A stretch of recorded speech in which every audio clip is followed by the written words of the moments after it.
আচ্ছা, আমরা বলি যে গতকালকে আপনারা যে ঘটনাটি দেখেছেন যে একদল আনসার সদস্য যার সবার সমর্থন ছিল না, তারা যেই দাবিটা নিয়ে আন্দোলন করছিল যে তাদের জাতীয়করণ, উপদেষ্টারা সহ কিন্তু তাদেরকে আশ্বস্ত করেছে, কিন্তু তারা যখন সচিবালয় আলোচনা থেকে বের হয়ে গিয়েছে আরেক দল তাদেরকে দালাল বলে তারা একটা আন্দোলন তারপরেও বজায় রেখেছে এবং তাদের মূল পরিকল্পনাটা ছিল যে কালকে 40-45 হাজার আনসারকে দিয়ে সচিবালয় ঘিরে রাখা এবং উপদেষ্টাদেরকে বের হতে না দিয়ে সচিবালয়ে একটা তাণ্ডব চালানো, যেটা গোয়েন্দা সংস্থার প্রতিবেদন সহ আমরা বিভিন্নভাবে জানতে পেরেছি।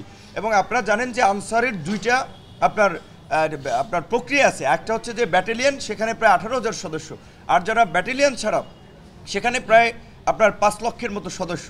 মূলত এইটা পতিত স্বৈরাচার সরকারের একটা উস্কানি, একটা ষড়যন্ত্র ছিল যে একটা নৈরাজ্য তৈরি করা এবং ওখানে আনসারের মধ্যে সরকারের দোসরদেরকে ঢুকিয়ে দিয়ে রাতে মূলত একটা নৈরাজ্য তৈরি করার চেষ্টা করা হয়েছিল। তখন ছাত্ররা বিশ্ববিদ্যালয় থেকে গিয়েছে, আমরা পল্টন থেকে আমরা এসেছি এবং আমাদের ছাত্র জনতার সম্মিলিত প্রতিরোধের মুখে তারা শেষ পর্যন্ত পালিয়ে গেছে।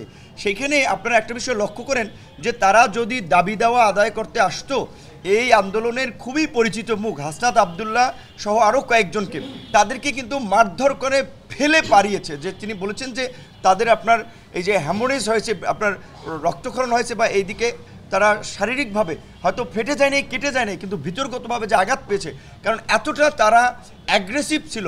সো আপনারা পরিষ্কারভাবে এটা বুঝতে পারছেন যে এটা কোনো স্বাভাবিক ঘটনা না।